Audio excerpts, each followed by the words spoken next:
Hi, it's Maria, and I haven't been on for a while, and I do apologize, but there have been so many things going on, and so wouldn't you know, today I decided to pick the day of the full moon and talk about weird. I mean, the volume wasn't working, and my eyes, like, I don't know, it's like I looked at my eyes and they're like one's larger than the other, and that doesn't usually happen. So it's like, I don't know, maybe all the witches are out doing their voodoo and all their other stuff. But anyway, today I really wanted to share with you a petition for an injunction for harassment that I filed in in December, and it was denied. Yeah, they said it was based on beliefs. So they told me I could file it in domestic violence because the defendant, I was the plaintiff, and the defendant is my sister. So we had lived together at some point. So under domestic violence, and yet that was denied. So then they said, okay, well, you can just file it under harassment. So I filed it under harassment, and then the judge, a different judge, denied that one too. And I thought, okay, well, a while ago, let me tell you, when I lived in Clearwater, there was a stalker. And I went 3 times to the courthouse with 3 different injunctions because they kept denying them. And it was a female judge, just like what just happened. And they said, no, he promised that he's not going to harass you. Well, about 2 weeks later, all of a sudden, he came into the garage while I was getting into my car, the garage of a condo building where I was living, where my home was, and he came to attack me. And fortunately, the person that was standing next to me interfered and blocked him, and then he took the blows. He took the assault and battery. And yet, and he was sick for like 9 months or something with his back and neck and all kinds of things. And so, it seems as if a lot of judges don't take this very seriously. And so I want to bring attention to the fact that many of us, as women and as men, we've been stalked, gang stalked, harassed, threatened, all kinds of things. And so this is, I prefer to tell you things that are very positive and uplifting, because that's how we raise our vibration, and we can actually manifest much easier that way. And yet this is such a serious situation with the stalking that so many of us have endured. And I think it really deserves the attention that we want to give it. So in terms of stalking, I'll tell you the definition of stalking is that it occurs when a person willfully, maliciously, and repeatedly follows, harasses, or cyberstalks another person.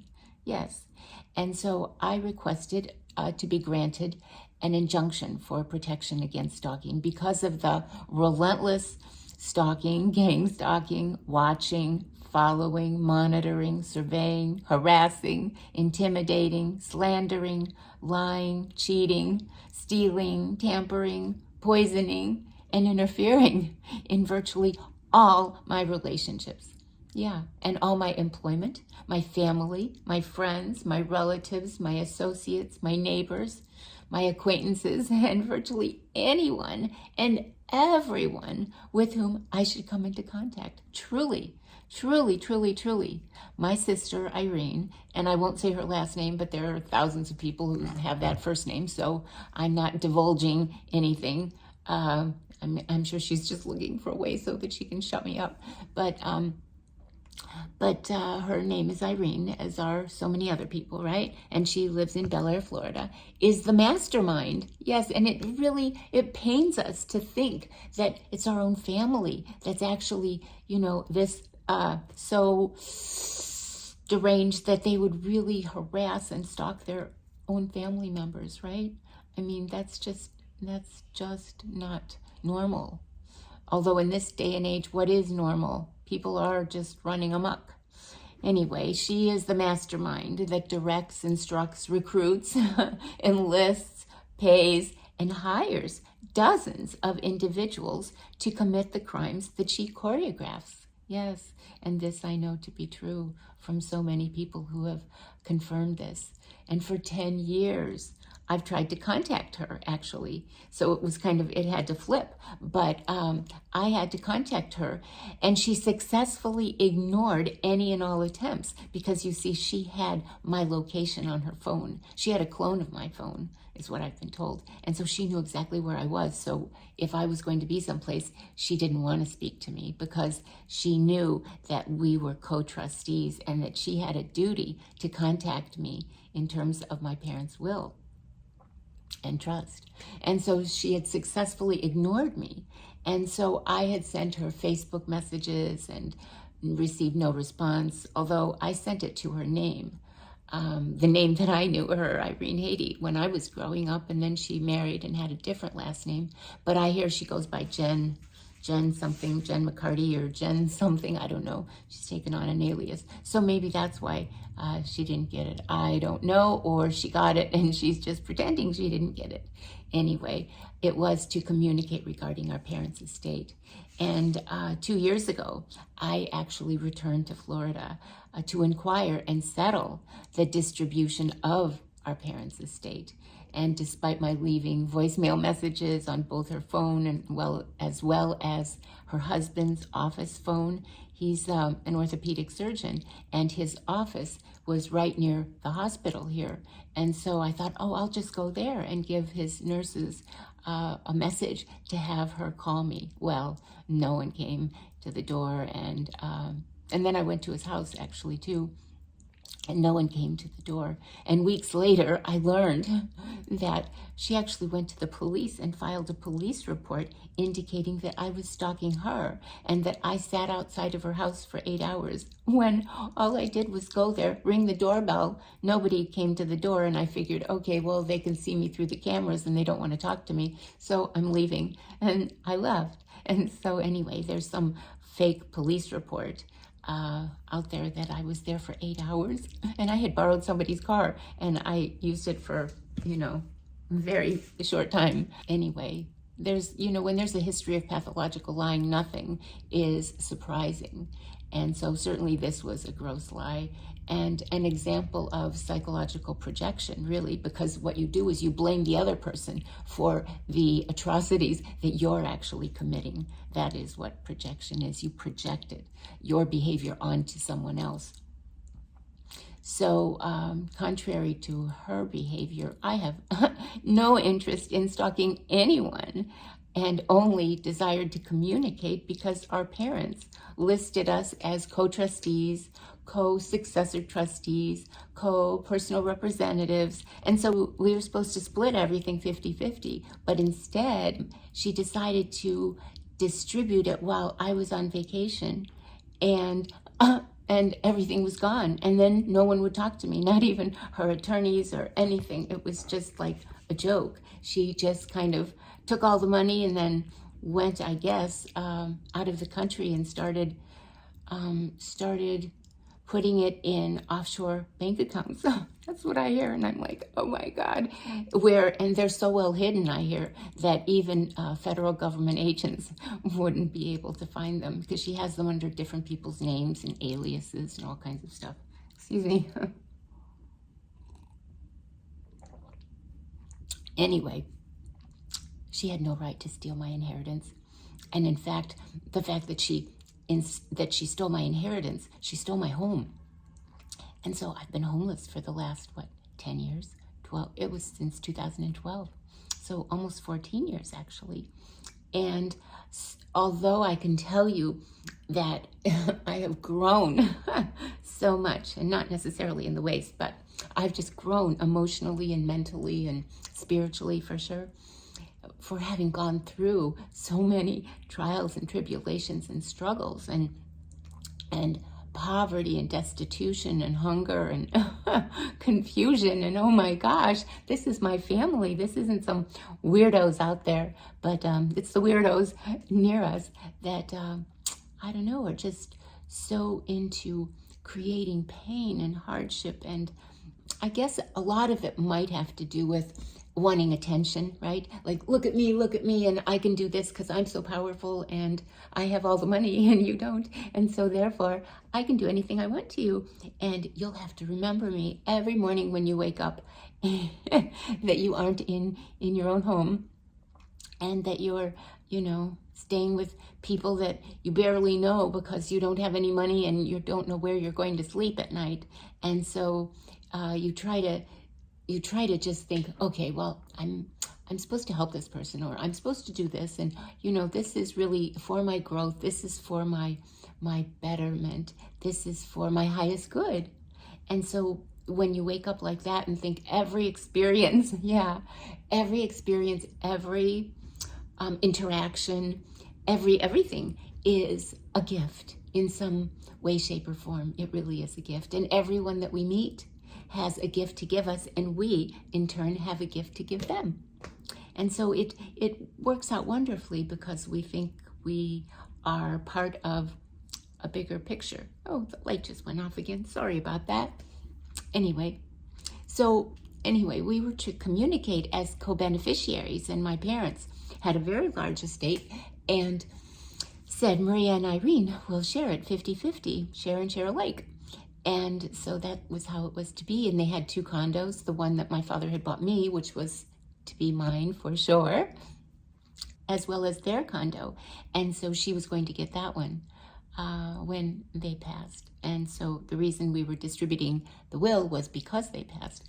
But anyway, I've been really living in a fishbowl, where every word, and I'm not exaggerating really, where every word, action, behavior, intention, and even location is known. I know it seems kind of unbelievable how 2 obsessed family members, a 64-year-old sister and a 41-year-old son. Oh gosh. And he's my son. And so he and the ex and my sister formed like this triangle. And, well, I don't know. How does that look? Anyway, and so it was 3 of them, and they were all kind of in on this, let's take her money and get rid of her. And I thought, wow, I guess I could see how an ex, because so many people that divorce, have really acrimonious divorces, and they really don't wish the best on their soon-to-be ex-spouse or already ex-spouse. But really, a sister, and I guess, yes, there can be a lot of sibling rivalry, and that's what I think was going on here. It's kind of like, well, look at me, I'm just so wonderful. And so it could be that, but a son, your oldest child who you loved more than anything, and who was to set the example for my other 3 children, has all of a sudden turned into this maniacal, crazed person who's like stalking me all the time. And he is, thanks to me actually, because I took him to computer camps. I sent him, all over the country. He had golf camps. He was in all kinds of those luxury resorts because he was a gifted child. He was great in golf. He was great in tennis. He was great in the martial arts, and he was a brilliant child actually in other respects as well. And yet all of a sudden, I had fostered all that, and yet all of a sudden, he's using all of the gifts that I helped bring out in him. Not that he wouldn't have fostered those on his own, but yet I do remember all the things I kept saying, Peter, you're so smart, let's do this, let's sign you up for this, you'll really enjoy learning this, blah, blah, blah, and all of a sudden, all of those gifts, he's like kind of turned them around, and he's like, I'm going to get my mother, and I don't really need her around anymore, I just want her money. And I thought, oh, that's kind of scary actually. But anyway, these 3 spend their days plotting and planning my demise, which I am embarrassed to even tell you. There was some notification or something. So they committed all those crimes, and then they try to cover them up. And there was thieving of large sums of money and treasures left to me by my parents in an inheritance, right? As documented in their will and trust agreements, yes.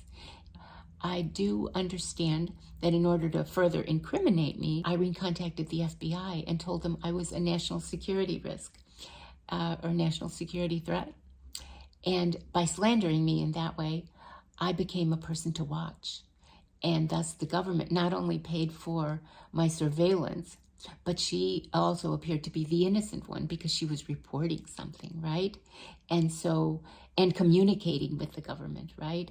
And so they had a common enemy, which was me. And silly Maria didn't have any idea what was going on and what was, how could I have been a security threat? All I do is like pray and meditate and try to take vitamins and eat clean and, really focus on my spirituality.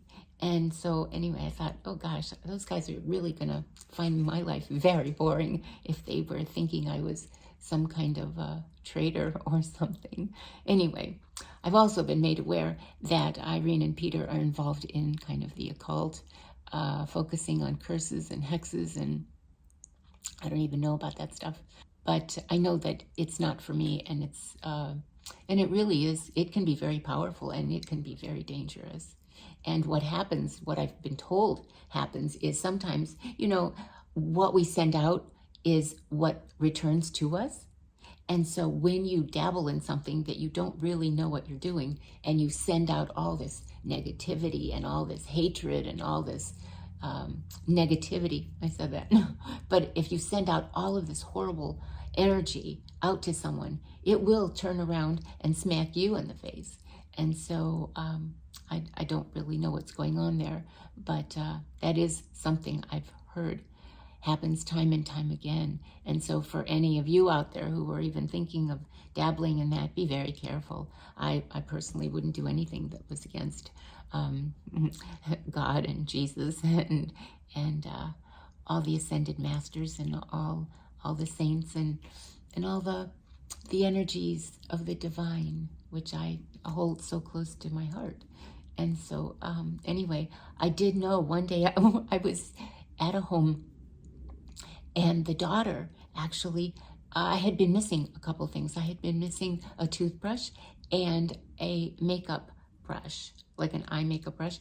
And I went near the back door and I saw her. She was digging up and chanting.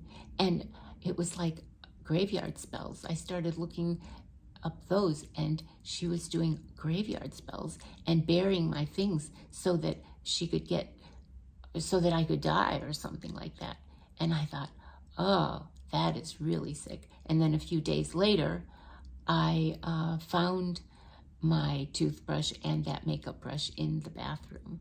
And so maybe she had been burying clothes and things like that. I don't know what she was doing, but it was very weird. And also her brother, my sister had hired her brother to harass me and track me because he was good at computers. But I mean, the guy was, nearly 40 years old or something. And so what happened there is when I realized that and I mentioned it to someone, I heard my sister took him into court and got him a job as a government tracker so that he could not only track me and be on my computer, and as I'm typing something, he's erasing it and typing something else or discarding my files and things like that. But in fact, he was able to escalate the harassment, and he was actually sending me texts from some kind of other account. And I realized the code name they used for me was Vitamitas, Mrs. Vitamitas or Miss Vitamitas. And it was like a takeoff on vitamins because I take vitamins. I don't know, very weird. But anyway, let's see, what can I tell you? Yes. Oh, and their father and Nico, the son who became the government tracker, they would put poison in the Brita water filter and then leave out glasses for me, and they say, drink this. Here's a glass of water for you. And once I figured that out, I thought, oh, people are really insane, and they can be very, very cruel. And it was, it was lethal what they were putting in there, and it caused me a lot of gastrointestinal distress. And one time I had bought some biscotti, and I think there were 2 left in the box, and the box was in my purse, and that I had put on the sofa. And when I went back, later to get one of the last two that were there. There were four now in there. and so anyway, I didn't eat them, but I thought, oh, they must have, bought another package and like kind of laced it or something, and the biscotti, and then put them in with my biscotti so that I would eat them there, and I'd think that they were just part of the regular package. But anyway, this is how crazy some people can be. And also, the father and his girlfriend called a friend of mine and went to see them, and they said they were telling her that I was a catfish, or I don't know, do you call it a catfish, or you catfish? I don't know if it's if it's a noun or a verb, but anyway, they said I catfish, and that I'm online prostituting myself, getting men to, I guess, catfish me, or I catfish them. I don't know. But anyway, so you can tell how sophisticated I am when it comes to the world of online dating and porn and prostitution. But anyway, and then I heard my sister has actually had a lot of cosmetic surgery, and she looks a lot like me now. And she used to have this little tiny face and kind of exaggerated features and things like that, but now I guess they've kind of blown up her face a little bit, and her eyes and her lips, and she had real thin lips and a big nose and stuff, and so all of a sudden she actually looks so much better. And so it's just that it's kind of creepy that she looks like me, I guess. But again, you know what? She's hidden herself for 12 years. And so maybe that was part of the reason for her hiding herself, so that I wouldn't notice that someone's trying to be me. And so anyway, I think what she's tried to do is become very spiritual on the outside, at least.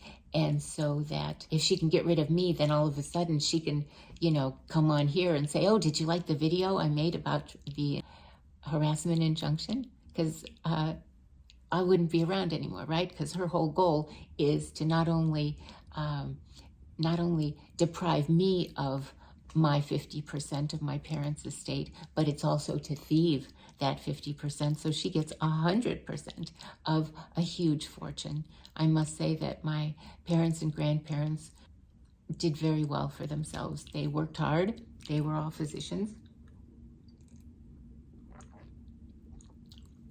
except for my father's father and his two brothers. They were the royal photographers when there was a king and queen in Greece. That was a long time ago. But all the rest of the relatives in my family were physicians, other than my one favorite Uncle George, who had a bout of rheumatic fever when he was a child. And so they decided that probably a career in medicine was a little too much for him. He was like a genius. And so he became a mathematics professor at Notre Dame. And so anyway, yeah, my family did very well. They worked very hard, and my grandparents were very successful. And so my father left like $100 million, and it was to be divided between my sister and me. And yet, I guess people do crazy things for even $50. Can you imagine what they do for that? Yeah, well, kind of the stuff that I'm telling you about here, right? And so yeah, she took it all, including my house. So it wasn't just like, oh, I want that piece of antique furniture, or I want that, I want your grand piano, I want this, I want that. Oh no, it's like I'm taking everything and you get Zippo. Yeah, and I'm going to put you out on the street, and I'm going to take your clothes, and I'm going to ruin your reputation, and I'm going to stalk you and traumatize you and terrorize you, and everybody's going to think you're a slut and a prostitute and mentally ill and everything else. And so that's kind of, the strategy. And yet I actually I'm in the midst of writing another book. I realized that in fact, this was not just happening after my parents died. In fact, this was strategized like for the last 53 years. My sister and my ex had strategized how they were going to get my half of the inheritance, because my ex said, I'm taking everything. If you leave me, it's mine. And my sister was just like, she was working with him for years, if not decades. And silly little Maria didn't know anything because she was either in grad school doing her lab work, or she was in law school, or she was having babies, or she was, the quintessential wife and mother and neighbor and daughter and cousin and board member and helper and whatever else, how we do that with our children and with our friends. Yes. And so anyway, I don't mean to digress so much, but it's just ridiculous, I think. And so anyway, she had 2 Facebook accounts with my name and photos, and it wasn't me. And so I don't even have the password, so I can't even go on to see what she writes or who she communicates with as me or whatever. And it's just crazy. And then, the most recent thing was that all of a sudden I got a message, a notification on my phone that said, it had my name on it as the one posting on X, Twitter. It said, my mom had a heart attack last night and she's in the hospital, or I'm going to court in the morning. And it was supposedly from my daughter, I guess, or one of my sons, or my sister acted like she was one of them. But anyway, that was letting me know that she was going to court. And she was going to tell the court that I had a heart attack and I was in the hospital, and therefore I might be so sick that I might not make it. And so she wanted control of my estate, which, I don't even have any, because the judge won't release it. The judge won't make her give me back what's rightfully mine. And so I thought, wow, it's called conservatorship.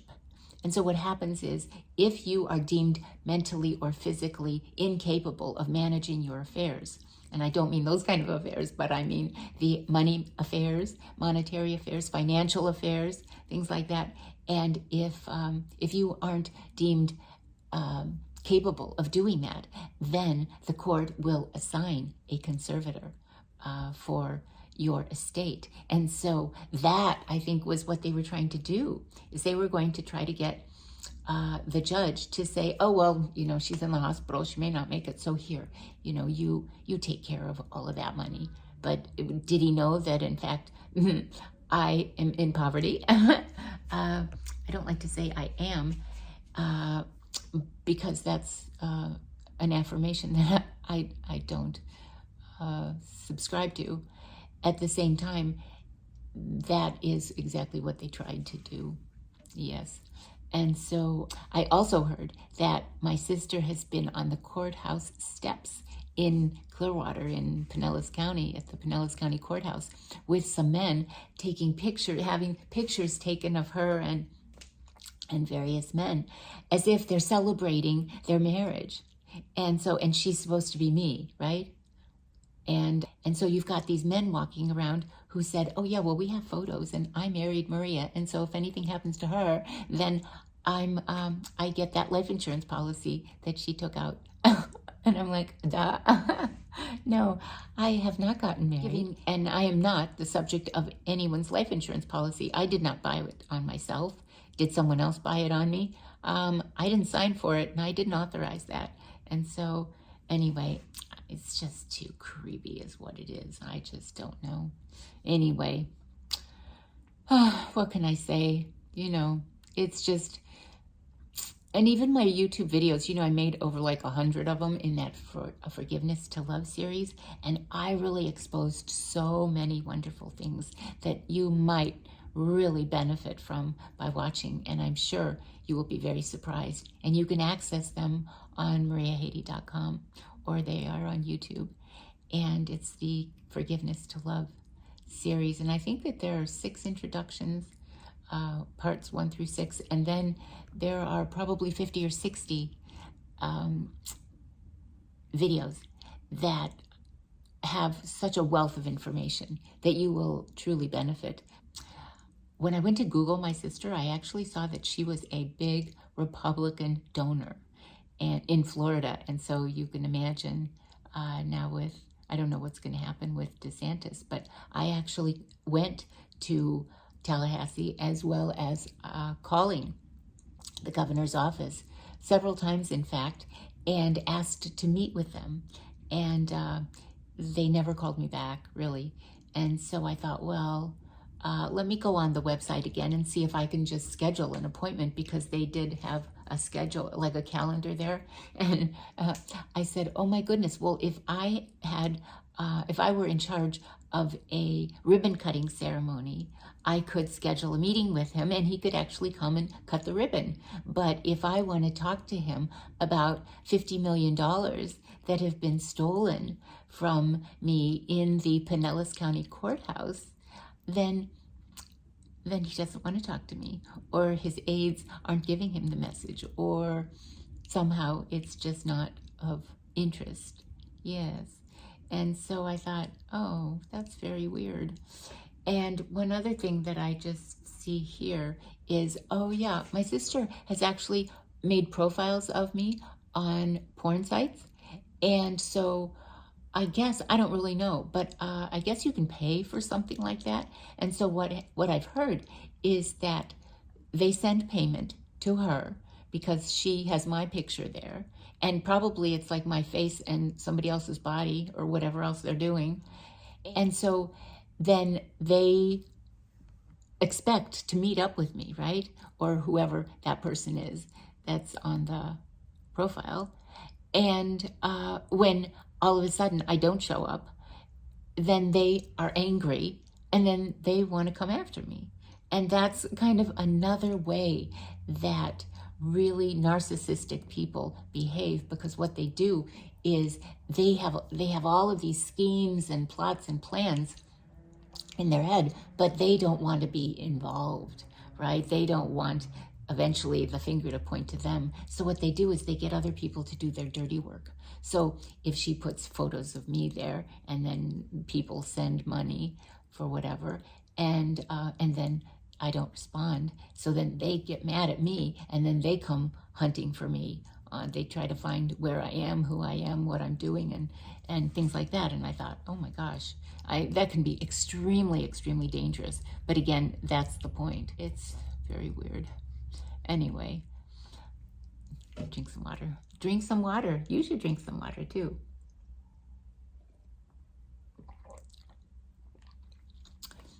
Anyway, I guess I'm looking at my notes because I can't remember all of this stuff. So in addition to the jealousy and the extreme sibling rivalry, my son actually forged and perjured himself and cheated and stole and has refused to speak to me in regards to my parents' estate or in regards to anything, because my sister took my home and then she gave it to him. And meanwhile, he has a home in London and a home in Chicago that he got from his father. And he lives a very comfortable lifestyle, shall we say. And I remember he would fly to Berlin for lunch from London.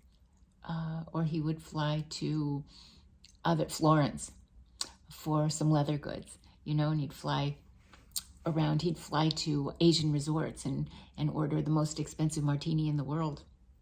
So when I said to you that, in fact, this has all been 53 years in the making, it was when I moved to Florida from Chicago in 2004, shortly thereafter, my sister talked my father into putting my mother in a nursing home, in an Alzheimer's facility.